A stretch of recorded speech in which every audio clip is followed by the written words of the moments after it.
great. Even the teachers are in on the act. Maybe the galah knows what's behind this caper. Ah, the poster on the wall reveals all. It's a treasure hunt in celebration of Book Week.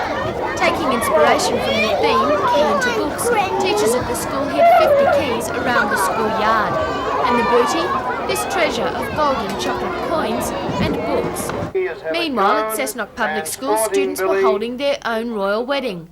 A red-headed, freckled Lisa Doyle was led down the aisle by her Prince Andrew, 11-year-old Jenny Peters. Their royal procession was a little unusual. Behind them came a scarecrow, milkmaids, school mice and the animal, who took out the prize for the best costume among grade 6. Andrew and Fergie, however, were not upset at being upstaged. They knew, after all, that this was really their day.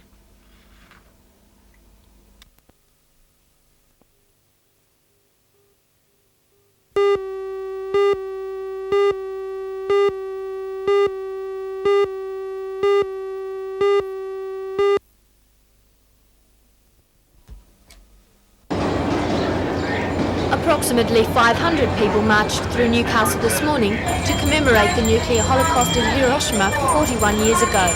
The procession was led by a giant dove made by Gabrielle O'Connor. She also made the hawk which tailed it. Most of the marchers rang bells as they walked, toning in the message, "Remember Hiroshima." At the rally in Civic Park, Annette Tubner of the People for Nuclear Disarmament Peace Group warned Novocastrians that nuclear-equipped ships from the US and British Navies may dock in Newcastle during major celebrations by the Royal Australian Navy in October. While the organisers of today's march were pleased with the turnout, they want others to join them. They say it's the willingness of individuals to stand up and be counted which, in the end, will contribute the most to achieving peace.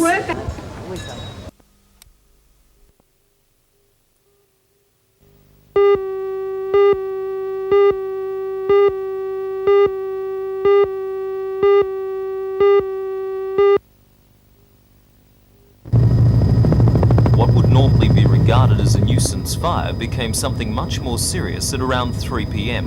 when it began to threaten the Cessnock Tyres factory on the eastern edge of town. Brigades from Cessnock and Kersley worked frantically to protect the complex containing thousands of tyres. Pushed by a stiff breeze, the fire edged within metres of the buildings and also onto the playing fields of a nearby primary school.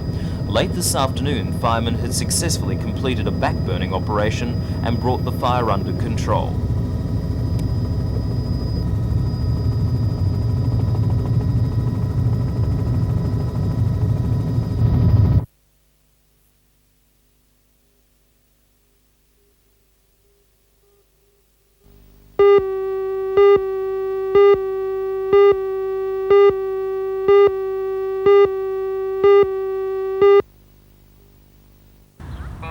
The meeting of residents is now a regular occurrence, but each week the chances of blocking the controversial project are becoming slimmer. Today, the residents were told there was no legal remedy left to fight the development because of a change in an interim development order on the land affected. So the concerned residents are going to take their case into thousands of lounge rooms in the Hunter through a paid TV advertising campaign. No, we can't go down the legal trail. The next thing is to get back onto the back to the public and let them know what the situation is, to try and get public opinion to still be the deciding factor in this issue, and to do that we intend to try and buy time on television, NBN, to get on there and tell the people. Well, we believe that after we've been on TV, after the people write in and support us in their thousands, and we believe we can get anything up to 60, 80,000 people to support us, we'll then take that down to the government and say, how can you ignore that many people in this area?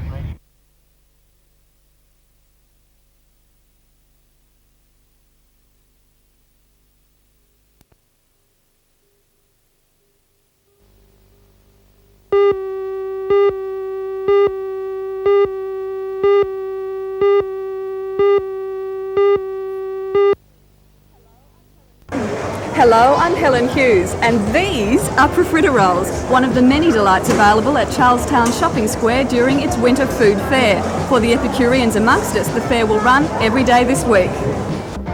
Join Ray Deneen and John Church for all the news tonight at 6.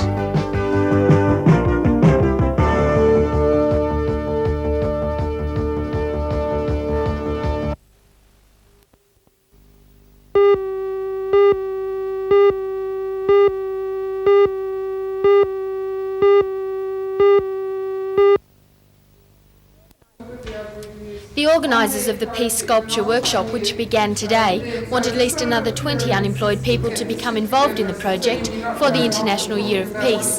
They aim to create 5 double-sided banners for use in peace parades, marches and demonstrations. The banners will be available to any person or group in Newcastle who need them. Newcastle artists Birgitta Hansen and Andrew Turner are leading the workshops, which continue for the next 13 weeks. Coordinator Margaret Hughes says that unemployed people who've worked on similar projects in the past have gained valuable skills, enabling them to find employment. They'll develop skills, they'll develop basic life skills, they'll develop skills in literacy, in painting, photography, video documentation, and also what they will get out of it, which I think is far more important, they'll have a feeling of self-satisfaction, motivation and self-esteem, and I think they're the most important issues. The Newcastle Peace Forum demonstrated their support of the project by donating $1,000 towards the cost of materials.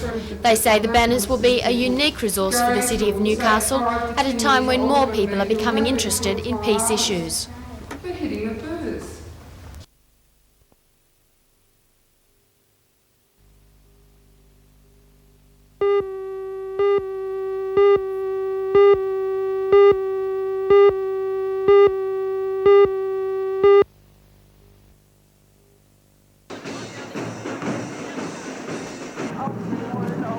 Since the festival's inception 26 years ago, one of its biggest drawcards, the Matara Parade, has undergone many changes. In its heyday, flamboyant floats snaked their way along the streets, but in more recent parades, interest has dwindled. This year, organisers are out to change that by once again making the parade competitive, with prizes for the best entries in a broad cross-section of categories. To help people with great ideas for the parade, but who are uncertain how to make them a reality, the Crafts Board of the Australia Council is providing some expert help in the form of festival artists. They will operate from the Community Arts Centre. We'll be offering technical workshops and consultancy design workshops. We'll be able to cater for the individual who just like an idea for a costume to enter the parade, help them in the techniques of along the theme of the parade, making their own individual flags and banners, or else if some company or individual has got their own ideas but would like a little bit of technical help, we could help them design their actual float entry as a consultant service.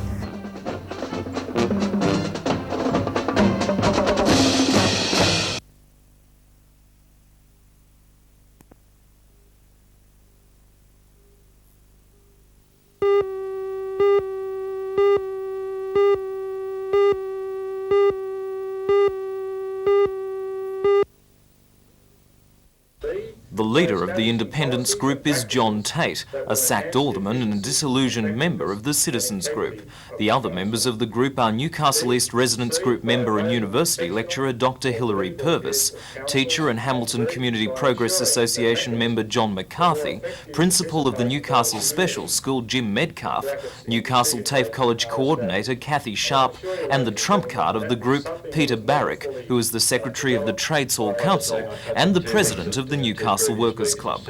Like the other candidates, Mr Barrick says he is disillusioned with the traditional runners for the election, and he's confident that they will pick up many of the votes that would normally go to the established political parties. I think it's one out of concern about the city and about the community. We had a number of people kicking the idea around of a quality independent team. And generally there was a question of concern arose out of, in looking at the groups that are nominating, we believe that there's a distinct possibility that we were moving to a position where we're going to have much of the same that we'd had in the past.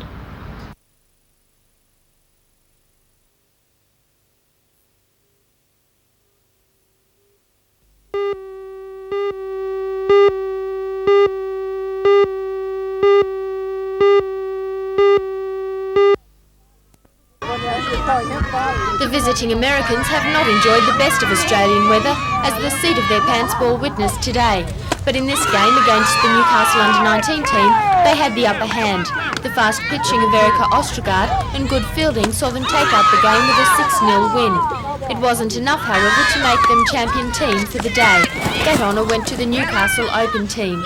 Today's tournament completed a 2-week visit by the Americans under the Australian-American Cultural Exchange. They say there's little difference between the way the two nations play softball, but they'll be glad to return to the sunny skies of California.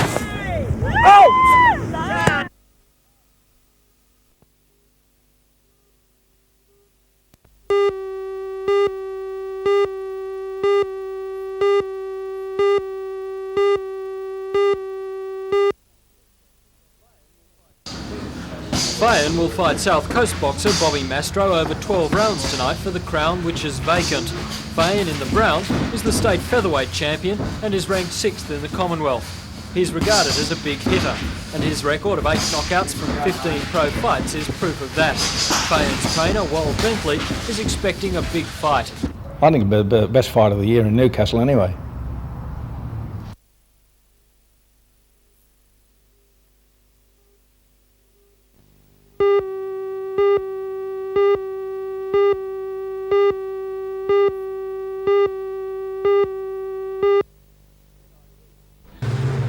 NIB will spend $1 million to build the day clinic on this site at the corner of Lambton and Griffiths Roads, Lambton. The centre will be equipped with 2 operating theatres, 12 recovery beds, and should be operational by early next year. The centre will be only the 3rd of its kind in this state and the first to be operated by a health fund.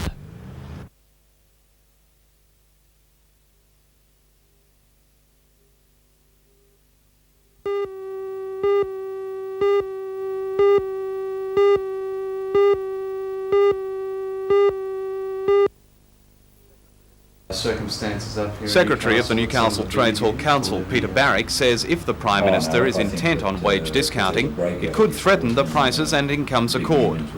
I think that the unions have made tremendous sacrifices within the context of the Accord. Come next year when the wage hearing comes up and the government contravenes its undertaking within the terms of the Accord and seeks discounting on wages, then I would anticipate that there will be a serious breakout from unions' commitments to the Accord. And what would that mean? Well, unfortunately, what it means is that the wages question is back in the marketplace, and it's a Donnybrook, it's a free-for-all. One of the strongest supporters of the Accord is the Building Workers Industrial Union. Secretary of the Newcastle branch of the BWIU, Terry Maudsley, says if the Accord is scrapped, it would disadvantage the union rank and file. We have indicated right from the very early days of the Accord itself that it's a stabilising factor, and besides that it also remains a catalyst for the trade union movement to improve the other issues in the living standards, that is the social wage and the other benefits that come from the Accord itself. And Secretary of the Metal Trades Federation in Newcastle, Neil Gow, also believes the Accord is under threat. There'd certainly be a lot of reaction about it because we have been the main supporter of the Accord, the metal unions, and we feel that that's the only way to justify wage justice should be distributed in a proper manner to everyone. And if the Prime Minister wants to do that, then the Accord will certainly die. The Prime Minister's comments suggesting hefty wage discounts will now be considered at a full federal conference of unions early next year before the next national wage case.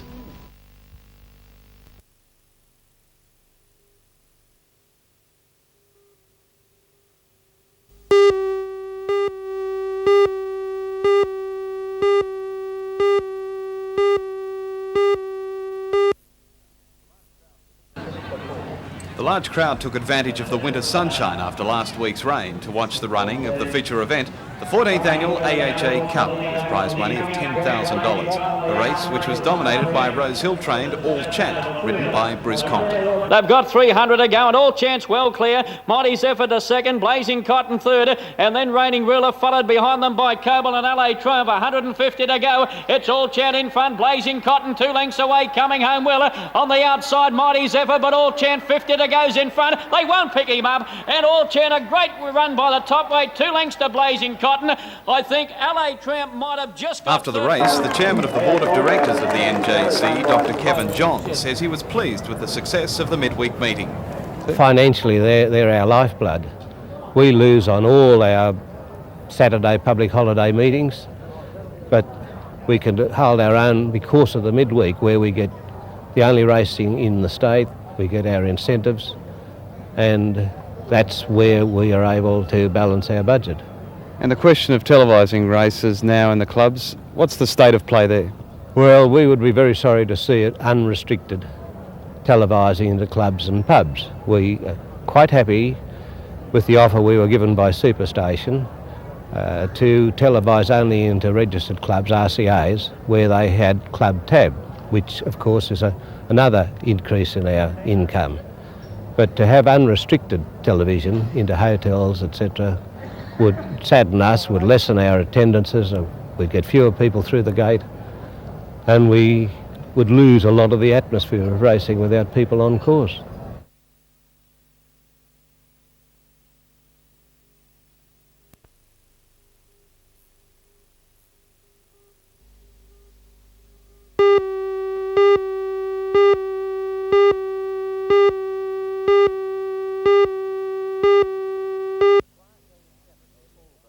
In a quiet Danish cemetery at Aalborg in North Jutland lies the body of wireless operator Arthur Dale, killed in the very last days of the war in an attack on a German U-boat. It was this one, U-534, trying to escape from Germany. It was possibly heading for Argentina when 4 RAF liberators found it. One liberator was shot down, but in turn the U-boat was hit and sank. 41 years later, 2 Danish divers were still looking for it, convinced it had been involved in those last murky days of the war in escape operations. Last week, after 10 years of searching, they found her. But because she lies at 150 feet, diver Stein Johansen can only spend about 12 minutes down there at any one time, and that's really not long enough to take many pictures. So the submersible Sea Owl was brought in. She's computer-operated with 7 propellers and can be tightly controlled in the most difficult conditions down to 350 meters. Okay, Kurt, dive it.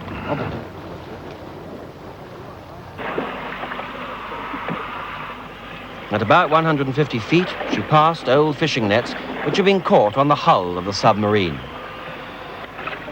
She crept along the deck, the wooden planking long since rotted away.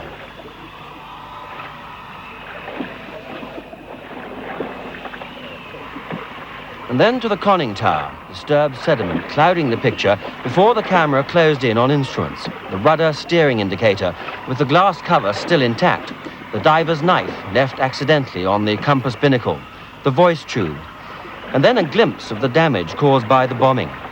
This structure on the port side held the binoculars for aiming torpedoes while running on the surface. Only on Class C9 U-boats was this on the port side, another indication that this is the U-534. And then onto the forward torpedo hatch. The last 5 men on board escaped from here as the U-boat hit the bottom. 3 men died in the attempt after they'd wrenched this wheel round to open the hatch. The last man out was Egan Mosler. Now 65, he explained what happened. When the water stopped rising, I pushed the first person with my foot. He turned the hatch wheel, opened it, and then I felt around to see whether everyone was out. Diver Stein Johansen says a high-ranking ex-Nazi officer recently confirmed to him that there is treasure on the U-boat. He told us that in the U-boat, in the submarine, he had left a package with stolen gold in it and with stolen German cross, Ritterkreuz, and with diamonds in it.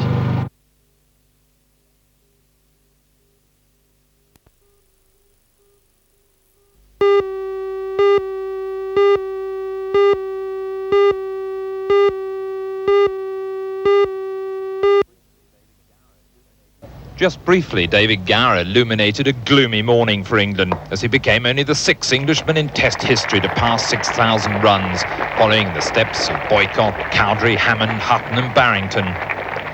But Richard Hadley continued to be the main history maker in this match, ending Edmund's stubborn 2-hour resistance.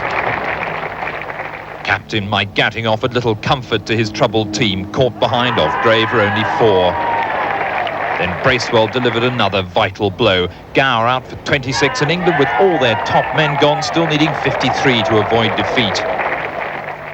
It was the far less likely figure of John Embry who swept away England's deficit with an inelegant but effective half-century. Pringle had patiently helped him add 74 before prodding Sterling to grey in the gully. Then Hadley, armed with the new ball, finished Embry's great rescue act, caught by Martin Crowe for 75, by far his highest Test score. Small and French held up New Zealand a little longer until Hadley completed a 10-wicket haul for the 7th time to equal the Test record. New Zealand's target just 74 to win, but Small soon had Jeff Crowe leg before, and Embry outwitted Wright to ensure victory wasn't a total formality. But Martin Crowe, with a confident 48, aided by his captain Coney, led New Zealand safely on to only their 2nd victory over England in this country. Mike Gatting was left to contemplate another disappointing defeat and yet more calls for the return of Ian Botham.